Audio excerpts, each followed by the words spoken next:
Everybody join me. Join in. Let's get to it.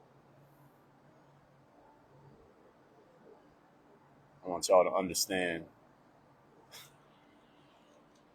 there is certain conversations that certain people aren't capable of having. I'm not one of those people. We're going to have this conversation here today. We're going to talk about everything that needs to be talked about. We're going to talk about it in the way that it needs to be talked about. And everything's going to be addressed. There will be no stone left unturned by the end of this live stream, unless Instagram cuts it off. Other than that, this conversation is going to take place.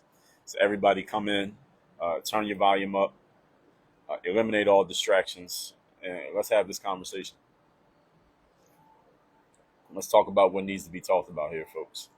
Hope everybody's having a good Sunday, great weekend. Hope you've had a great what's today? The 9th, first third of the month of October. These days go by quick, folks. I hope y'all are looking at your goals. You got your goals written down. You are checking your goals consistently. Hope y'all are doing all that. But that's not what we're here to talk about today. Today we're going to talk about everything that's happened around Kanye. It's not really about just what Kanye did. It's about some of the things that he pointed out. That's what I want to address. As y'all coming in, you can check yourself in the comments. Let me know your name, where you checking in from. I know where people are checking in from. But we're going to get into this conversation. I got a good amount of stuff to say. I got notes here, things that I want to make sure I bring up. At least 5 things, but I'm sure some other stuff might come up while I'm in the midst of this conversation. So let's just get right into it. First of all, let me introduce myself. For those who don't know me, my name is Dre Baldwin. I'm a former 9-year professional athlete, author of 33 books. I've done 4 TEDx talks. I created this whole brand and framework in business. It's called Work on Your Game. It's all about taking the mental tools and attributes and the skills to help athletes get to the top 1% in sports. And I teach business professionals, entrepreneurs, people like yourself, how to translate those tools to the business world and into everyday life. The number one place you can get in depth with the material that I share is to listen to my masterclass, what some of you may call a podcast. It's on the podcasting apps. It's called Work on Your Game. Comes out every single day.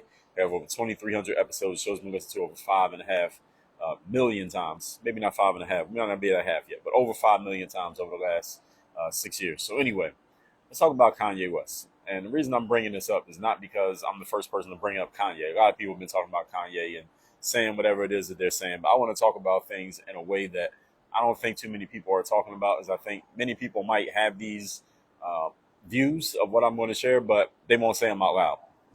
I'll say these things out loud. I don't have a problem saying stuff out loud. It's actually part of my business and part of my brand to say what needs to be said out loud. So let's get right into it. So first of all, the reason why we're even talking about Mr. West is we all know about his entertainment and I guess what he does in fashion and all that stuff. But the other day, maybe it was a week ago or so, he posted a picture, him and Candace Owens, but he posted a picture where they both had on shirts that said White Lives Matter on the back. All right, everybody saw that shirt and then everybody came out with comments. So let's just get first of all into the shirt itself. Let's just talk about the surface thing, then we'll get into the more in-depth things, because the shirt itself is just nothing but a red herring. That's not even really the real issue, but people try to make that the real issue.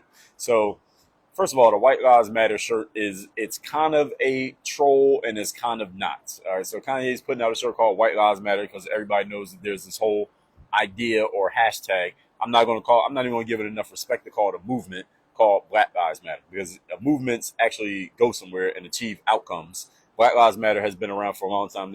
It's achieved nothing. You can't name anything it's achieved, but we're going to get to that in a minute.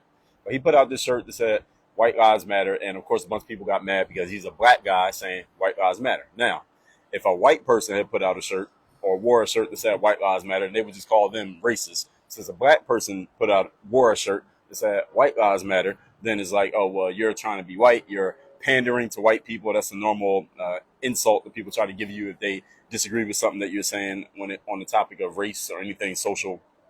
And nobody's hurt or harmed by this, but people try to act like that they were, because this is the new thing. And when I talk about, any of you ever hear me talk about, especially with males, and I say that I'm seeing a lot of feminine energy in males, this is one of the examples. When males are coming out and saying that something that you said or some position that you took is hurtful or harmful to other people, that's feminized energy. And what do I mean by that when I say feminized energy? Because I had this guy ask me, I was talking to these guys not too long ago, probably about a month ago, maybe a month and a half ago. And they wanted me to come speak at, there was this college that I was going to come speak at. We're in the middle of conversations. And one of the guys, I won't even say what his role was, but I will say I was on a Zoom call. It was me and there was 3 black guys. They all worked at a college and they were talking about having me come speak at this college. And one of the guys who worked at the college said to me, Dre, I was looking at your Twitter or something that he saw. He said, I heard you talking about feminine energy males. What do you mean by that when you say that? Well, I told him, well, first of all, I did a whole couple episodes on my masterclass where I explain this. But what I mean when I say feminine energy in men is when men are acting like females. And what do I mean by that? It means when you are putting emotions in front of your logic. On a general level, yes, all men and women are logical and emotional on different levels. But generally speaking, men tend to be more logical and rational. Women tend to be more emotional and more feeling based. If you look at the scale of feminine energy and masculine energy, when women get into their toxic feminine, they tend to be more victims. They tend to be emotional. They tend to take everything as a personal attack on them. When a woman's in her toxic energy, when a man is in his toxic energy, we try to win at all costs. We're just trying to dominate everybody. We're just trying to prove ourselves to be the guy and just win at all costs. That's a male toxic energy. So when I see men getting into the toxic energy of a female, that's what I mean when I say feminine energy.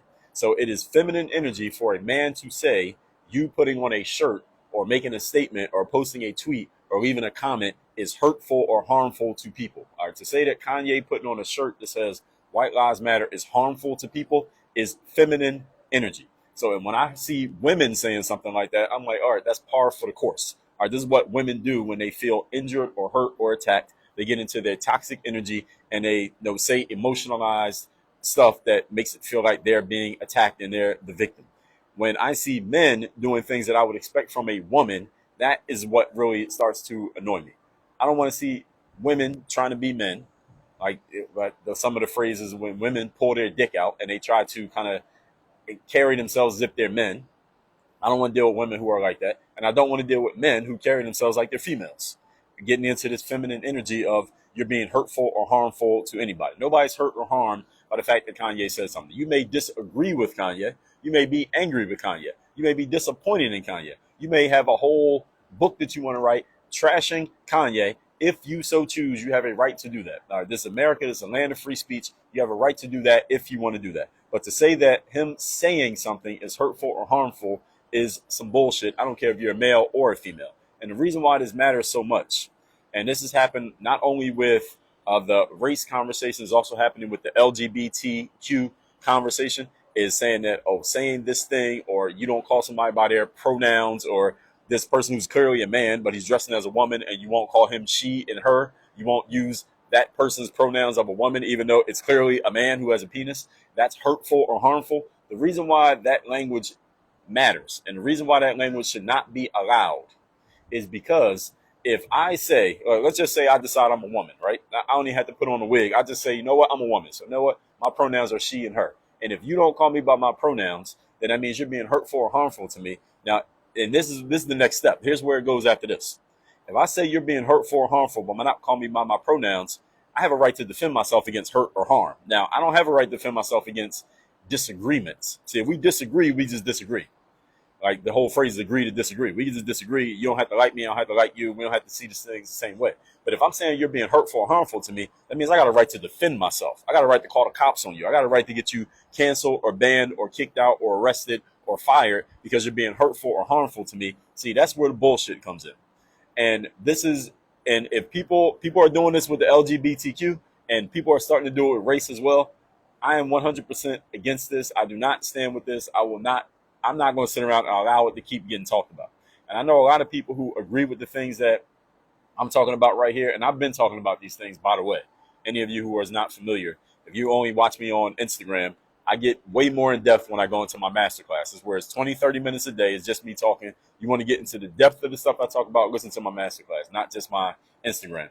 And if we get into this world where you can say, or you say something that I don't like, I can call it hurtful or harmful, and therefore get you canceled, arrested, attacked, fired, banned from society, kicked off social media platforms.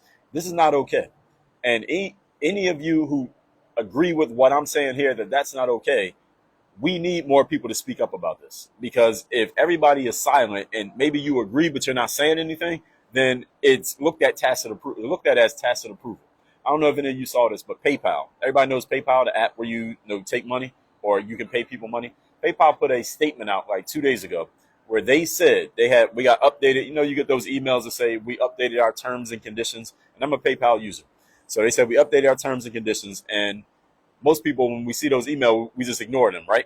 But when those emails come out, somebody read one of the emails. They read it, and what it said was this. It said, PayPal can, and I went and read it after this person pointed it out, because I ignored it as well. I'm honest. I ignored it as well. But somebody read the email. This is what it said. It said, PayPal now has the right to fine users up to $2,500. That means they can take $2,500 out of your PayPal account if you violate their terms of service.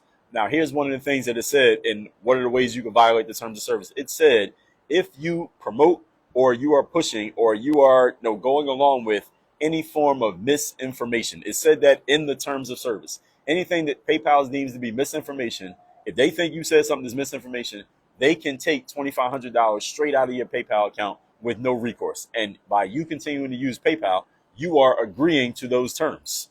So this is not a vote. They're not asking you. They're telling you this is what we're going to do. And luckily somebody went and read the fine print and they pointed this out. And here's what happened. Because PayPal said that on like Friday. Then a bunch of people made noise about it on Saturday. And then just yesterday, here's what PayPal did. They put out a statement and said, we didn't mean to say that. We took that out of the new terms of service. That was put out in error. Bullshit. They were going to let that go by. And if nobody pointed it out and didn't make noise about it, and people were just didn't say anything, you might have disagreed, but you didn't say anything. You didn't make any noise about it. They would have did that. And they would have started taking money out of people's accounts just based on that. This is what I mean. So I often, because of the platform that I have and the nature of what I do, I hear from people all the time who agree with the things that I say, but they don't agree out loud. And I'm not mad at some people for not agreeing out loud, because I get it. If you have a job, you work at a certain company, look, you got bills just like everybody else has bills. You got to take care of your food, clothing, shelter. Maybe you don't want to put your job at risk, but we need more people. People got to start speaking up about this stuff, because if we allow the nonsense to continue, this is just going to get bigger and bigger and bigger, to the point that we have this like authoritarian society where if you don't go along with these talking points and you don't agree with them, then you can be banned, kicked out, arrested, fired, canceled, silenced, attacked, just because you're not going along with whatever the line of reasoning is. I have a son now, and my son, eventually he's going to go to school, and he goes to a school and the teachers are like, well, a boy can become a girl and a girl can become a boy. Oh, no, not any school that my child goes to. I'm going to be up at that school. Like, no, that's not happening any school that my child is going to, especially if I'm paying money for it. If it's a private school or something like that, even if it's a public school, if I got to go to the meetings and all of that, I'm going to be doing that, because that's the type of person that I am. But if none of the other parents are saying anything, then it looks like I'm the one who's crazy because I'm the only one who's saying something. You get what I'm saying? But if a bunch of people are saying something, then everybody's going to be like, okay, all right, we need to change that a little. We need to change the fine print on what we're doing here. That's why it matters when a bunch of people speak up. So it's not just starting a conversation, which I don't consider to be an achievement. It's let's make this conversation turn into action. Those are two different things. Starting a conversation is not an outcome. Starting a conversation is just starting a conversation. All right, you brought up a point. All right, now people heard your point. All right, what's the outcome? What's the action item that goes with it? And again, this is when I talk about masculine energy and feminine energy, masculine energy is what men naturally have. We have masculine energy because we have testosterone. We have testicles. From testicles come testosterone. We are driven to achieve outcomes. We want to achieve something. So we can say, check, that's done. We did it. That's masculine energy. Feminine energy is more on the talking it out, feelings, emotions. And I'm not saying that one is better than the other. I'm just helping you understand the difference. So any of you men who's in a relationship with a woman, or any of you women who's in a relationship with a man, or has ever been, you understand this, that when a woman is upset or she's pissed off about something, not at you, but upset about anything, usually what does a woman want to do? She wants to talk it out and just tell you what happened. And what do we usually do as men? What we do is we hear the issue and what she's saying is the problem. And what do? We usually try to solve it. We say, all right, well, why don't you do this and this and this? We try to solve the problem. And sometimes I've had this happen. The woman will say to me, well, look, I'm not trying to get you to solve the problem. I just want to talk about the problem. All right? I just want to share the problem. I just want to be in my emotions and process what's going on. I just want to feel what I'm feeling right now. I don't want you to solve the problem. Whereas men, that's the woman's natural state is to just feel the feeling. A man's natural state is to solve the issue. So when somebody talks about starting a conversation as if that's an outcome, that's feminine energy. So I don't want to hear a man talking about, well, I started a conversation as if that's some kind of achievement, as if you should get a trophy for starting a conversation. That's not an outcome. An outcome is something is done. There's an action item that was achieved. Everybody follow what I'm saying here? I'm still on point number 1 here. All right, so let's talk about Black Lives Matter. All right, now this is the part that a lot of people won't say out loud. Black Lives Matter. And I did a whole episode on my masterclass about this, by the way, just in case any of you didn't know.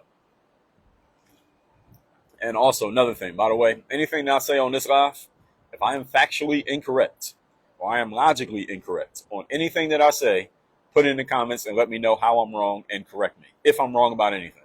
But if I'm right, you can let me know that as well. Let's talk about Black Lives Matter.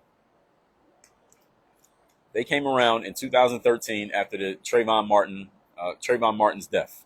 Now, there's a documentary about Trayvon Martin. I forget the name of the documentary. There's probably more than one documentary about Trayvon Martin, but I forget the damn name. Damn, what's the name of that documentary? I'll think of it in a second. But there's one that this guy did where he did some investigative journalism to find out what really happened in the Trayvon Martin situation. He went and interviewed the dude, Zimmerman, who killed Trayvon Martin. He went and interviewed that guy and did a whole basically deep dive investigative journalism, and he made it into a documentary about the Trayvon Martin situation. I would suggest you all go look that up and watch it. You can watch it for free. I watched it for free. I can't remember the name of the damn documentary, but you can go look it up. I think it was called the Trayvon Hoax. Hoax. But anyway, Black Lives Matter came around after George Zimmerman got off for the death of Trayvon Martin. And they've been around for about 10 years. Trayvon died in 2013. I believe the trial ended in 2014, and Black Lives Matter popped up. All right, this whole thing, Black Lives Matter, and because it was all around, people are killing black people and the value of their lives are not being valued, et cetera, et cetera. Now, business has been around for 10 years. Somebody list for me everything Black Lives Matter has accomplished in the last 10 years. I'll wait. I'm going to wait for some comments to come through on this one. Because what Kanye said the reason I'm bringing this up is Kanye said on Instagram, after he put out the White Lives Matter shirt, because he knew everybody was looking at him, he said, BLM was a scam, now it's over, you're welcome. And then a bunch of people got mad at him, not only for the White Lives Matter shirt, but also for saying BLM was a scam, now it's over, you're welcome. And because he juxtaposed White Lives Matter with Black Lives Matter. I'm asking in the comments, tell me what Black Lives Matter has accomplished in the last 10 years. They've been around for 10 years. If a business is in existence for 10 years, they should have some accomplishments that they can list and say, this is what they did. Like, I played pro basketball for almost 10 years. I can tell you what I accomplished as a basketball player. I can list it. I can tell you. I've been in business. I've been selling things on the internet. I started selling things online in like 2009. I can list my accomplishments over the last 13 years. You could just say 2009 to 2019. I can list things that I achieved. Tell me what Black Lives Matter accomplished in the last 10 years. Somebody leave a comment and tell me what did they accomplish. I'm waiting. Those of you who are coming in, here's my question. Here's my open question to anybody in the comments. I don't care who you are. You can be black, white, don't matter. Tell me what Black Lives Matter has accomplished in 10 years of existence. If you're in business for 10 years, you should be able to list some things that you have done. What has Black Lives Matter accomplished in 10 years? Accomplishments. I'm not talking about starting a conversation. Starting a conversation is not an accomplishment. What have they accomplished in 10 years? Nobody's left a comment yet that said they've accomplished anything. I haven't seen one comment of anybody listening to anything BLM has accomplished. Nobody knows? I mean, do people just not know what they've accomplished? Are y'all Googling it? Or are you trying to think of it? Is it so much that you're writing a long comment? What has Black Lives Matter accomplished in 10 years of existence? Can somebody tell me? All right, nobody can. Okay, so everybody's saying, the comments that I'm seeing nothing. Here's the thing. In the summer of 2020, Black Lives Matter took in over $100 million in donations in 2020. So after Breonna Taylor, George Floyd, there was a whole bunch of, if you were alive 2 years ago, you know what happened in the summer of 2020.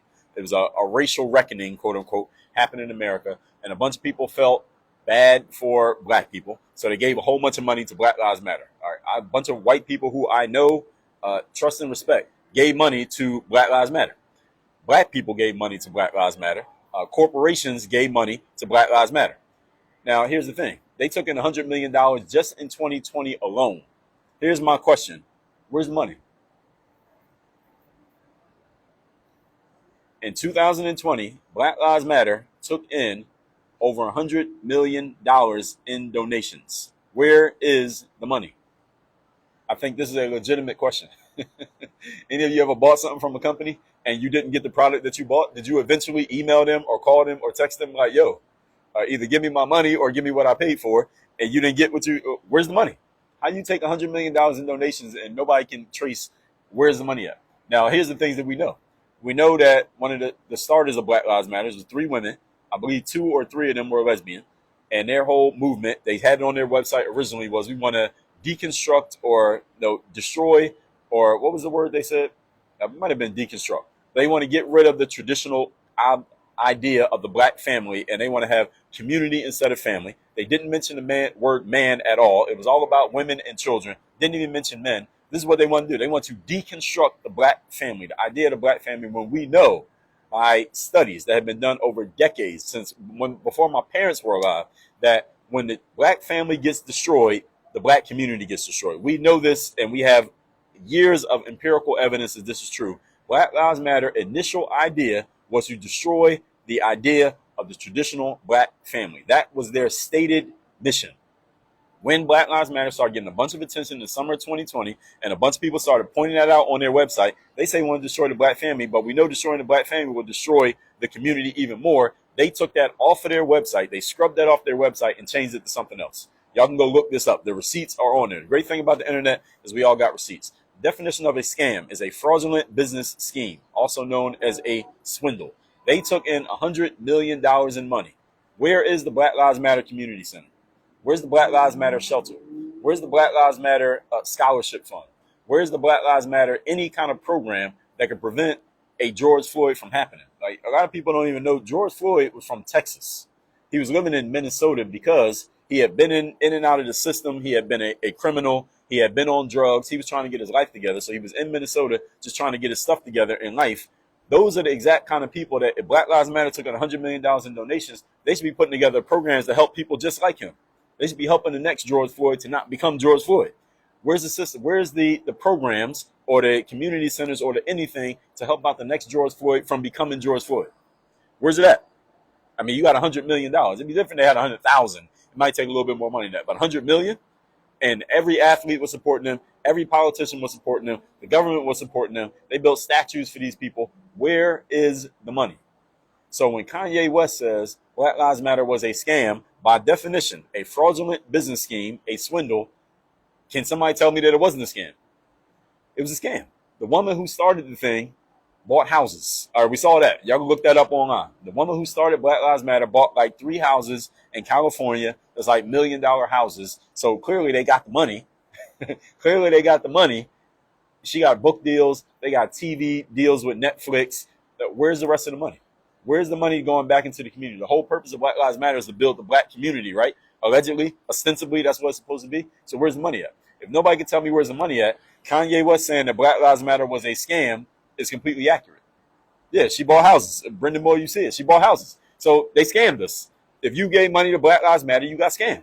Facts. You got scammed. Unless somebody can tell me where the money is, you got scammed. Black Lives Matter was a scam. It is Kanye West said it was a scam. I would correct him and say it is a scam. It's still going on. Because there's still a bunch of people who, when Kanye came out with the things that he said, I don't know if any of you use Twitter, but that's where I see a lot of this discourse is going on. But a lot of people came out and attacked Kanye for saying what he said. So Black Lives Matter ain't over. He said it's over, and I don't believe it's over. So that's the one part about Kanye that I would correct, is that it's not over. It's still going on. The scam is still happening. So let's move on to point number 2. That was just point number 1.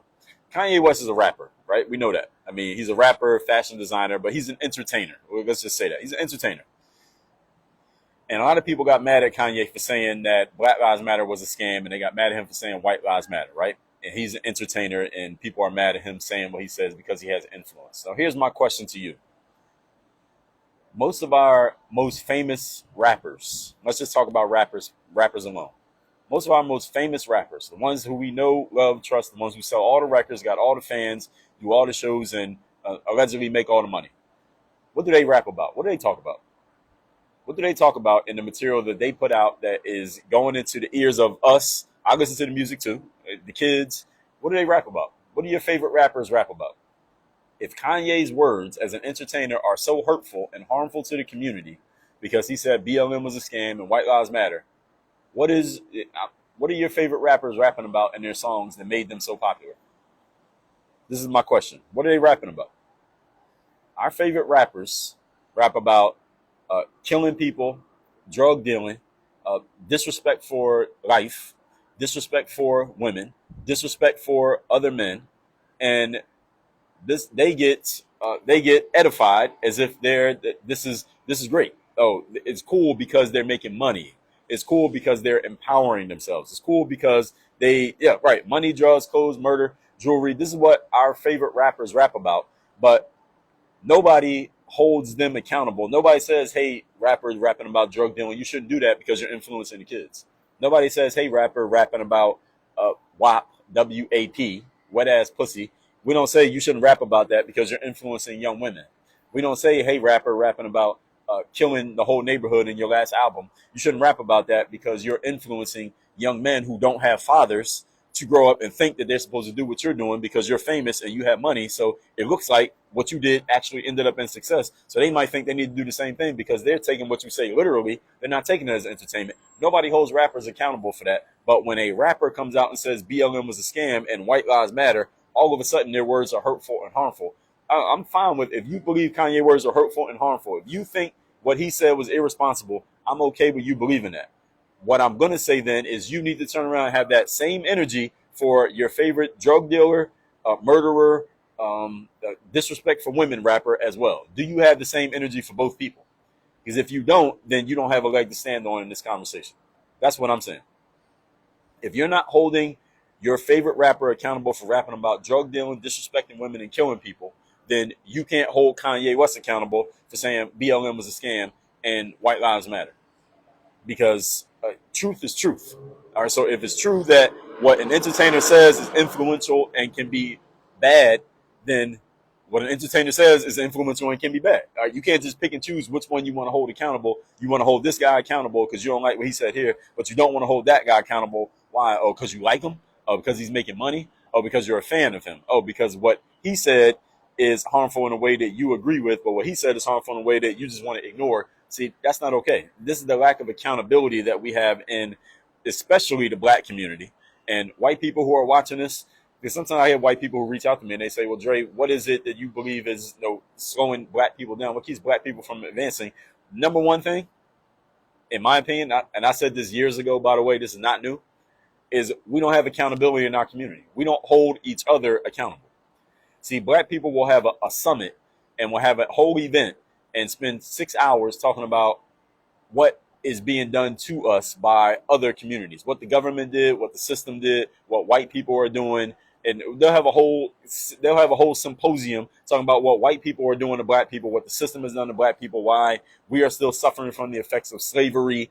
Black people have a whole event and sell tickets to talk about that shit, but we won't sit around and talk about what we're doing to ourselves in our own communities. We won't have that conversation. Nobody will say that out loud. And even me saying this out loud, there are black people who will get mad at me for even pointing this out, even though it's 100% facts. When's the last time you saw black people put together an event and say, you know what, black people, we're going to have an event and talk about what we're doing to and with ourselves. We ain't talking about, you can't even bring up white people in the conversation. We're just going to talk about us. When FBI data statistics say, and y'all can look this up, just look up FBI murder statistics by race. Just look up that phrase. FBI murder statistics by race.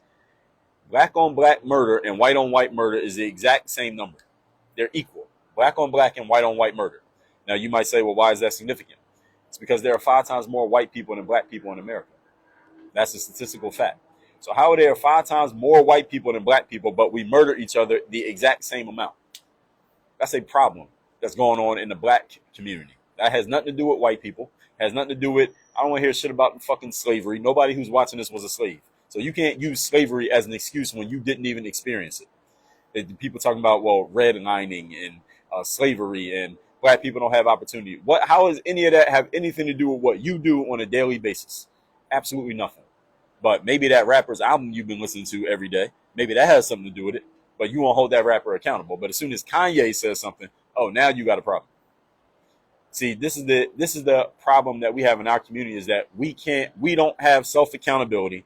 We're not holding each other accountable. And when someone speaks up and says, you know what, why don't we start talking about white people and the government and the system? And 400 years ago, since all of us is less than 100 years old. So nobody was alive 400 years ago. Nobody was alive 150 years ago. Why don't we talk about what we're doing right now today? Why don't we talk about our own self-accountability inside of our own community and what we're doing? Because, see, here's the thing that I understand. See, in the Jewish community, when there's people who are doing things that are bringing the community down and bringing down the value of the community, you know what the Jewish people do? They get together and say, yo, we got to get this idiot out of our community because they're making us look bad and they're hurting our outcomes. So either they go to the idiot and they say, look, either you're going to hold yourself to these accountability standards or you got to go. In the Latin community, they do the same thing. Look, you're either going to shape up or you got to get out of here. In every other community, this is what they do. In the black community, well, what do we do when a black person is bringing the community down? Oh, we celebrate and defend that person. We celebrate and defend the black person who's bringing the community down. And if somebody who's white does something to that person, then we get mad at the white person for doing something to the person who was already bringing the community backwards. This is what we do. This is a community issue. This is a cultural issue. This is not a white or government or president or no racism issue. This is a cultural issue, is that we support, defend, and elevate the idiots, and then we ignore the people who are actually trying to give us some accountability and put some standards in place. This is what we do. We go back to the summer of 2020. Let's talk about George Floyd. Candace Owens did this first. And so respect to Candace Owens. She's the one who did it first. It was like the day after he died. Maybe a day or a couple days after George Floyd died. Candace Owens did a video on, I think it was on Instagram. And she basically dug into George Floyd's history. George Floyd was in and out of the system. He had once went to prison because he did a home invasion on a black woman, put a gun in her belly when she was pregnant, and did a home invasion and robbed them. I guess he was in the drug game, whatever.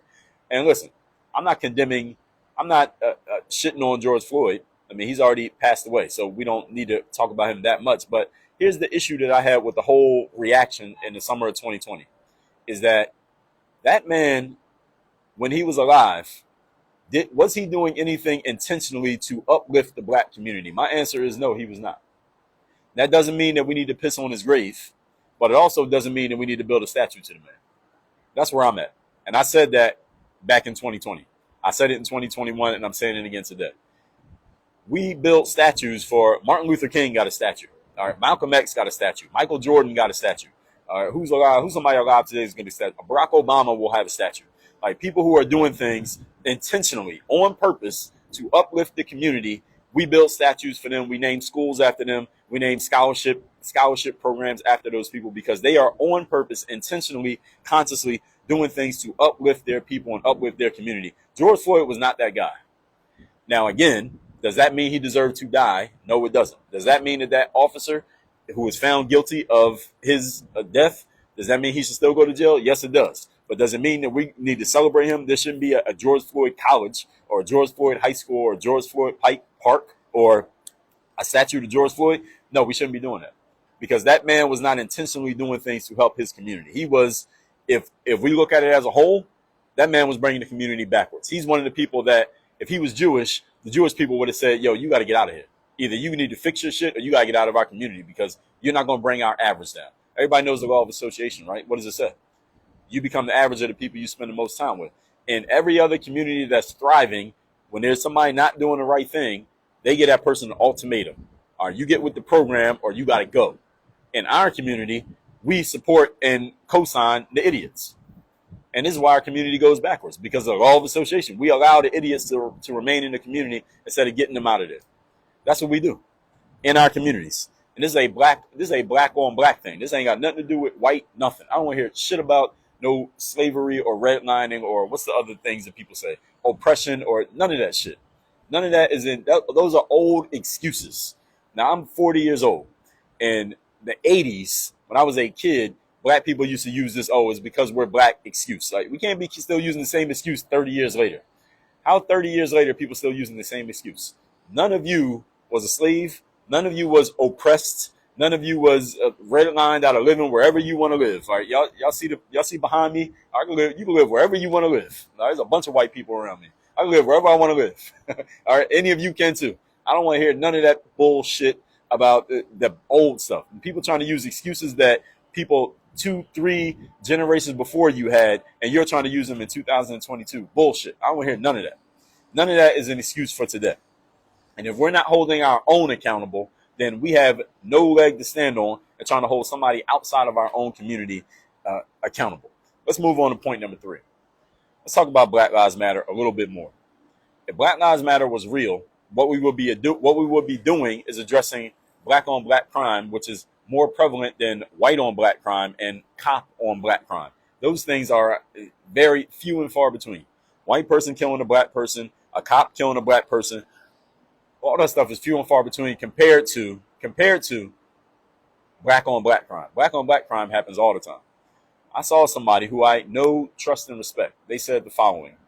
They said, because they had a kid, right? A black kid. Actually, I saw a couple people do this. I will say that they were all females. I saw multiple black females who have children who are males. I saw multiple black females who have boys as kids, like under the age of 21.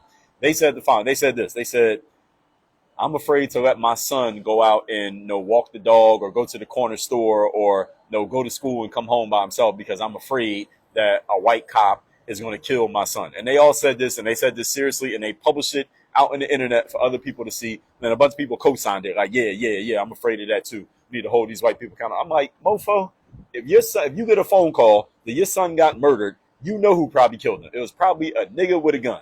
And we all know this to be true.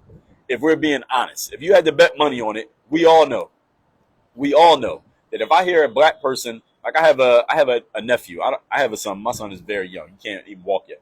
I have a nephew who's a teenager. If I get a call from my mom or my sister that says, "Yo, your nephew got murdered," if I had to bet money who did it, probably a black guy with a gun, because statistics tell us that's the truth. Not a cop, not a white person, not somebody with a Trump hat. A black guy with a gun, because the statistics say, probability says that's usually what happens. Black on black. When I go out in the streets these days and I'm looking around at where I'm going, I'm not worried. If I see a bunch of white people standing on the corner, I ain't worried. If I see a bunch of black people standing on the corner, I'm paying attention. I ain't crossing the street. I'm gonna walk through where I gotta go, but I'm looking a little bit like, all right, who is these dudes? What they about? What kind of energy do they have? Do I need to be ready for something in this situation? Why? Because of the stats. Let's look at the stats. I'm not biased against my own people. Let's look at the stats. Let's look at the facts of what's taking place. And if we can't have these conversations, then we're not in position to hold anybody accountable for anything. That's my point. And again, look at the numbers. The facts are the facts, folks. And this is the way men, masculine men, we look at results, we look at outcomes, we look at stats, we look at things that we can measure, we look at things that we can prove. We're not just going off of emotions and feelings and conjecture. We're going off of what we can actually prove. This is what masculine energy does. Again, so whenever you hear me talking about feminized men, I'm saying when men are thinking like women. So if a woman comes in here and she disagrees with what I say and she starts talking about emotional arguments, I get it. She's a female. I expect females to be like females. But when a man starts doing this, that's the part that I can't get with.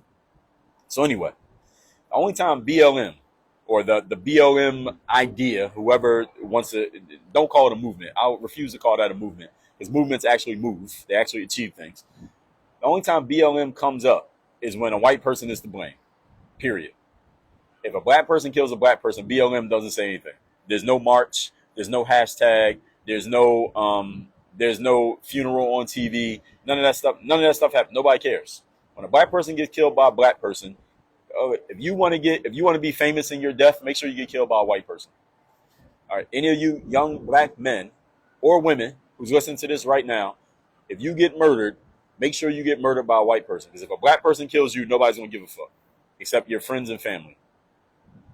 But if you want to be famous after you die, and you want to have a hashtag, and you want to get a statue, and you want people to take the day off from work, and take a knee in the national anthem for you, then you better make sure a white person is the person who did it. All right, guilty.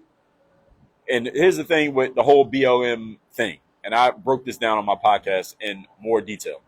Here's the reason why, because we always got to figure out why does this happen. Because even though I'm explaining it, I always think to myself, well, why would somebody want to do this? Why would BLM why would they call themselves Black Lives Matter, but they only get excited when a white person is to blame? I mean, a life is a life, right? If a black person gets killed by a black person, that's still a dead black body. Why do they not get excited about that? Why would they do this? It's not that they do it. We already know what they're doing. The question is, why are they doing it? Because it never made sense to me. Why do they only get mad or get excited or make noise when they can blame a white person? It didn't add up. But then I had to figure it out, because there's only one thing you always got to ask yourself.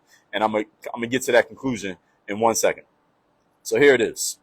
The hustle is enforcing white guilt. So why do they enforce white guilt? Because guilty white people want to pay for their sins. This is the whole thing. In the summer of 2020, I saw a whole bunch of white people who I know, like, trust, respect their work, donate money and donate their time to BLM because they felt guilty just by the fact of being white. This is a great hustle. That shit worked. It worked. In the summer of 2020, I saw a bunch of prominent white people give money to BLM because they felt guilty just because their skin was white and a white person had done a bad thing to a black person. That 100% happened. That happened a lot. A lot of people gave a lot of money to Black Lives Matter. And the woman who started Black Lives Matter, one of them, she bought a bunch of houses. They got book deals. They got Netflix deals. And y'all ain't getting nothing but a hashtag. And that's it. You got a hashtag in the story. That's all you got out of this whole thing. That was the whole hustle. And again, if I got anything logically or factually wrong here, somebody leave it in the comments and let me know. Okay? That is the business model. All right, there's no money to be made. Let me also make this point. This is an important point. There's no money to be made in a black person talking to black people about black issues. You can't make any money doing that.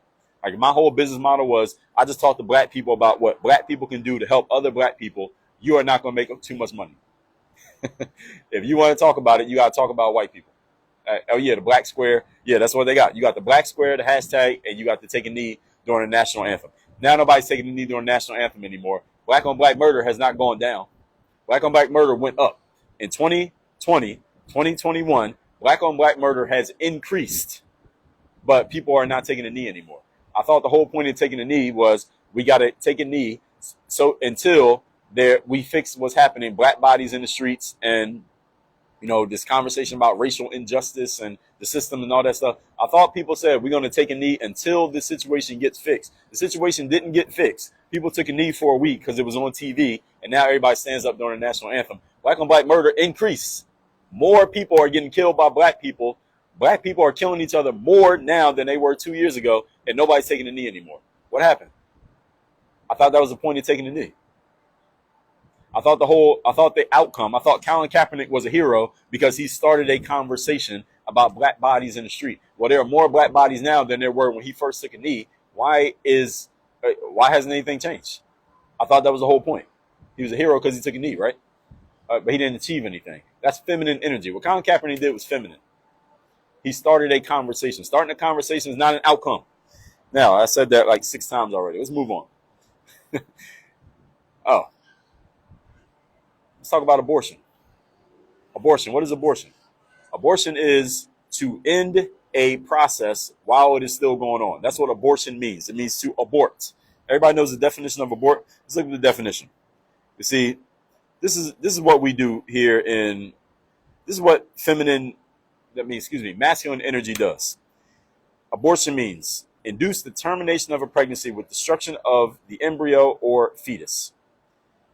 Cessation of normal growth, especially of an organ or other body part prior to full development or maturation. That's the definition of abortion. You can't be a supporter of Black Lives Matter while also supporting abortion. You can't do both. There are more black lives that get terminated via abortion than there are black lives that actually happen via birth. Right now in the United States of America, specifically in New York City, more than 50% of black deaths are abortion. Not shootings, not killings, not the cops, not some Donald Trump person killing a black person because they're racist. It is abortion. That's the majority of black deaths are abortion right now today in America. So how can you say you're a supporter of Black Lives Matter while you're also okay with abortion? You can't do both at the same time. That's where all the deaths are happening.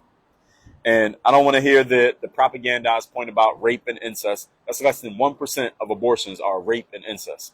Everything else is people just voluntarily getting pregnant by having unprotected sex and then voluntarily going and killing the baby. That's what's happening in the black community. That's where we're killing each other.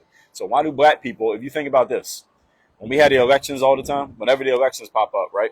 Black people are only, what are we, like 12, somewhere between 12 and 14% of the population in the United States of America. So does the black vote really move the needle?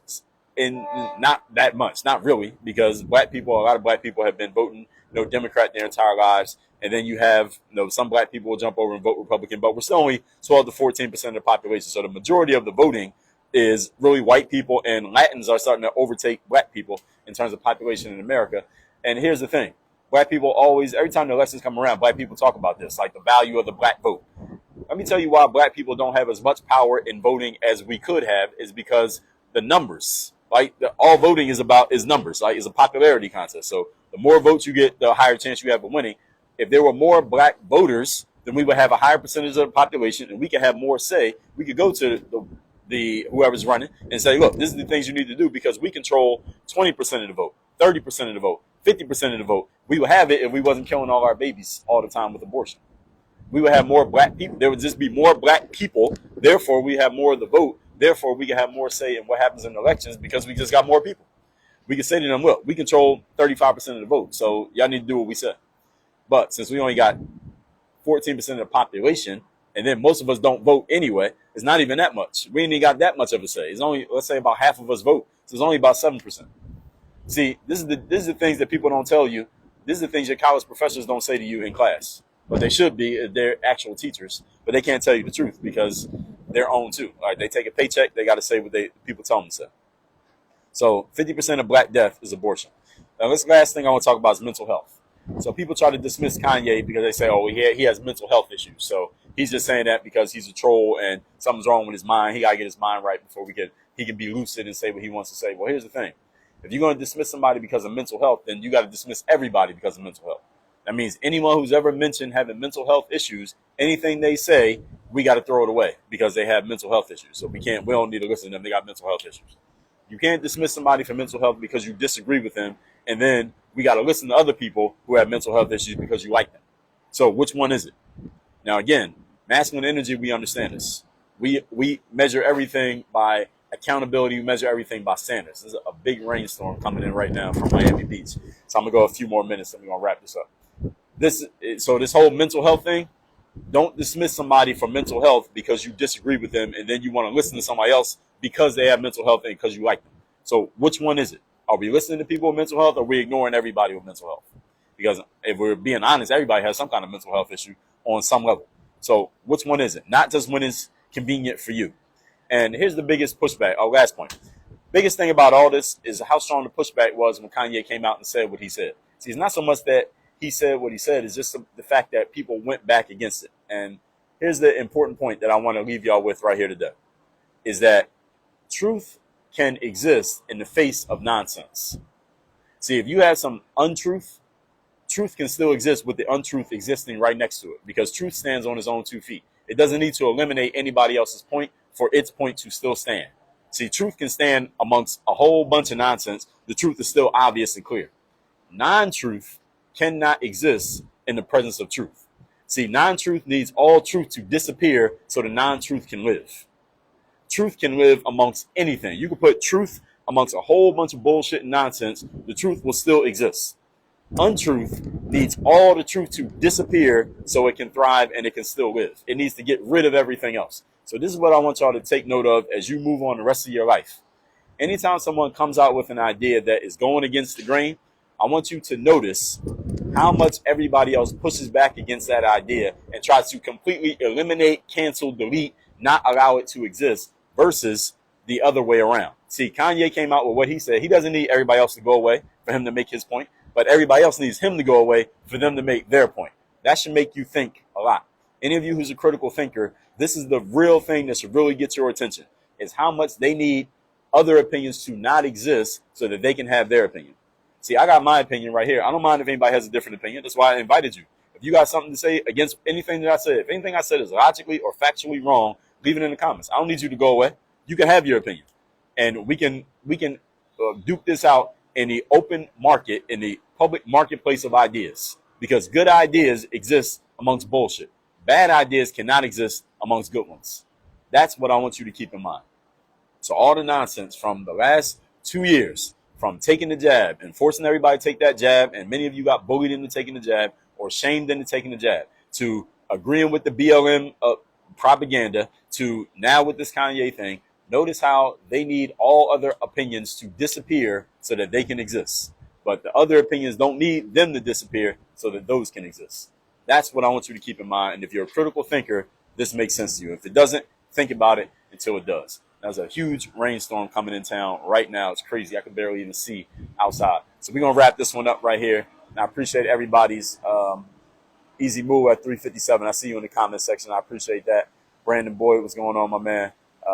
TKO, I see you. I see y'all who've been in the comments engaging with me while I've been talking here. I appreciate y'all. We're going to wrap this one up before I get rained on. Nick Carter, what's going on, my man? All right, everybody. Y'all have a great Sunday. Work on your game. We out of here.